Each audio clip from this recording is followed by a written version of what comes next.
Hello दोस्तों, नमस्कार। उमेर technical YouTube channel के माध्यम से समस्त ईपीएस 95 पेंशनर्स भाई बंधु आप सबका हमारे नई वीडियो में स्वागत है।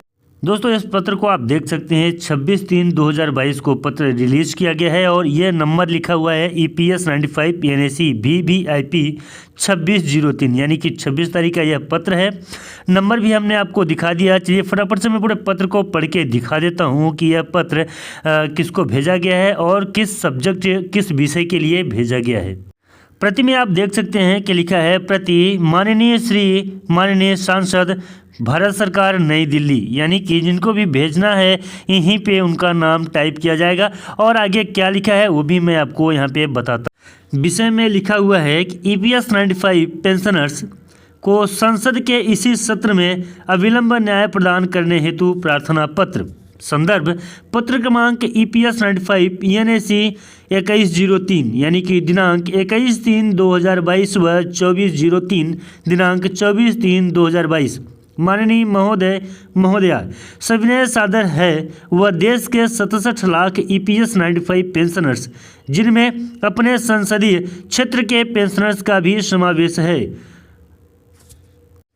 अत्यल्प पेंशन राशि मिलने के कारण वह मेडिकल सुविधा के अभाव में अत्यंत दयनीय मरणासन अवस्था में जीवन जी रहे हैं। वह दिन प्रतिदिन संसार से विदा होते जा रहे हैं। वर्तमान में इस ईपीएस 95 योजना अंतर्गत वृद्ध पेंशनर्स को औसत पेंशन दी जाती है, वह है मात्र 1170 रुपये। यह राशि इतनी कम है कि इसमें पति पत्नी का जीवन यापन तो दूर, इस वृद्धावस्था में इस राशि से औषधि उपचार का खर्चा भी पूरा नहीं होता है। हमारी समस्याओं के समाधान हेतु पिछले 6 वर्षों से हमारे संगठन का संघर्ष जारी है। ईपीएस 95 पेंशनर्स की 4 सूत्री मांगों को संसद के इसी सत्र में अविलंब मंजूर कर न्याय प्रदान करने हेतु माननीय प्रधानमंत्री जी को भेजा गया ज्ञापन पत्र क्रमांक 2103 दिनांक 21/3/2022 इसी पत्र के साथ जोड़ा हुआ है। दोस्तों, यह पत्र उसी के अगला भाग का है जो माननीय प्रधानमंत्री जी के लिए जोड़ा गया है। चलिए फटाफट से हम इसको भी बता देते हैं आपको किसमें क्या लिखा हुआ है।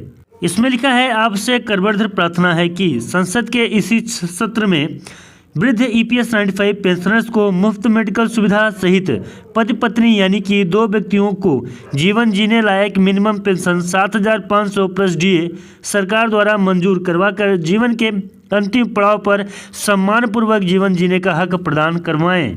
इसी के साथ ही सुप्रीम कोर्ट के निर्णय दिनांक 4/10/2016 व ईपीएफओ के स्वयं के पत्र दिनांक 23/3/2017 अनुसार वास्तविक वेतन पर उच्च पेंशन की सुविधा भी मंजूर करवाएं। माननीय महोदया यह वृद्ध पेंशनर्स के जीवन मरण का प्रश्न है, इसलिए अब ईपीएस पेंशनर्स के विषय पर चर्चा का समय नहीं रहा है। चर्चा तो पिछले 6 वर्षों से हो रही है।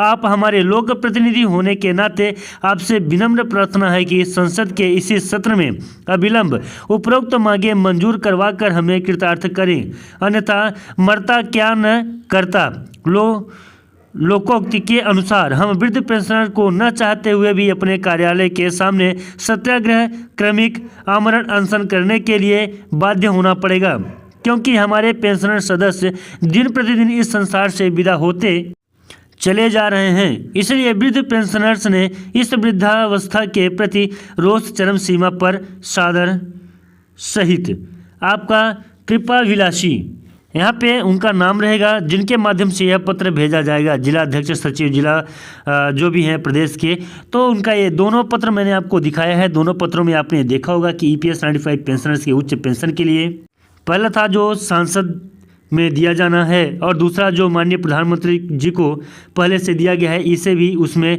लेटर में अटैच करेंगे और जो भी सांसद हैं और विधायक हैं उन तक ये पत्र को पहुंचाएंगे। एक सराहनीय कार्य है ईपीएस 95 पेंशनर्स के उच्च पेंशन के लिए एनएसी के टीम के द्वारा। दोस्तों, इसी प्रकार की खबरों को जानने के लिए आप हमारे यूट्यूब चैनल से जुड़े रहें। आशा उम्मीद करता हूँ कि आपको हमारे द्वारा दी गई जानकारी काफ़ी हद तक अच्छी लगी होगी। चलिए दोस्तों, मिलते हैं किसी नए वीडियो में और नए अपडेट में। तब तक के लिए नमस्कार, जय हिंद, जय भारत।